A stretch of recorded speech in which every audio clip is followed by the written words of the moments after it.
I think the reason my GoPro was getting so hot was because I had it all hooked up via Wi-Fi, so I turned it on normally this time. These I'm happy with. These two, no. But I have to get that bolt out. No question. All right. Fuck me! Sorry, again, I know there's also not too much of a point in talking because I'm using a Dremel tool, so it's kind of pointless. Dude. Now, was this what I took out? No, I think it was.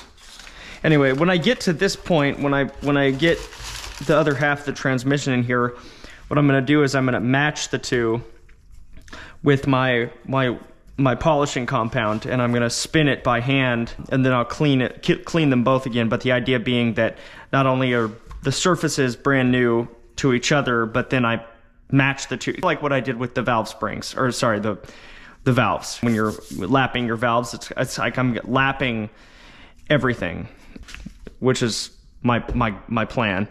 With that, that's pretty much as crazy as I'm gonna get with all that polishing.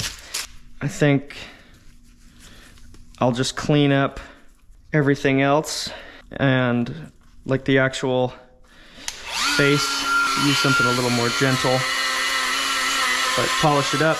I like this because it fans out. There's metal fibers going everywhere though. That looks nice. Now I am gonna do the same exact thing to all the bearings that I've ordered, that I have in the drawer over there. Because not only will I polish, because this isn't actually making contact, but it's the bearing that is, which I guess is probably very good for us, considering the things that we've done.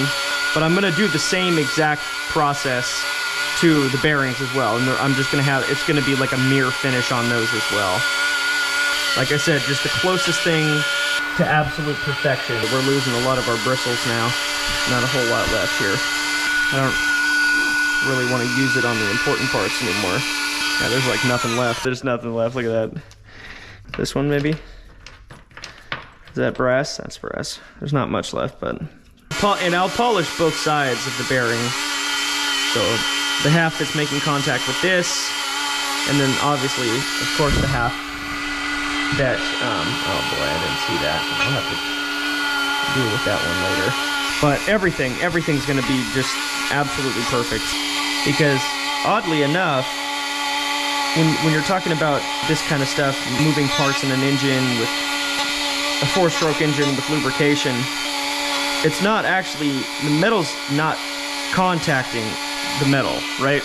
That's the whole point of the oil, is that the metal is so smooth on either component, and there's there's always a thin layer of oil or grease, like a bearing. They're not actually making contact with each other, because if they did, they would tear each other apart. The smoother they are, the better it is. The easier it is to keep that thin film of oil. But that's what you're feeling. They're never actually, it's just kind of like how you hear about atoms never actually touching each other. It's kind of like that, but on a much larger scale. It's like two pieces of metal that are very, very close together, but not actually touching each other.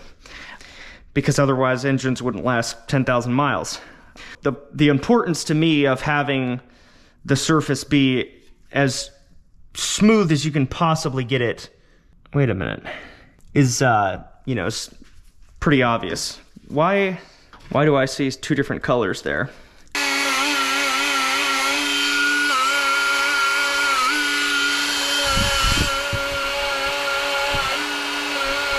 Man, these things don't last very long. Jesus. I think I got the glasses on. Oh boy, that looks good. Ow! Man, I burned through these things quick. Yeah, we're losing our bristles here. Because I can feel these bristles hit me in the stomach. They hurt.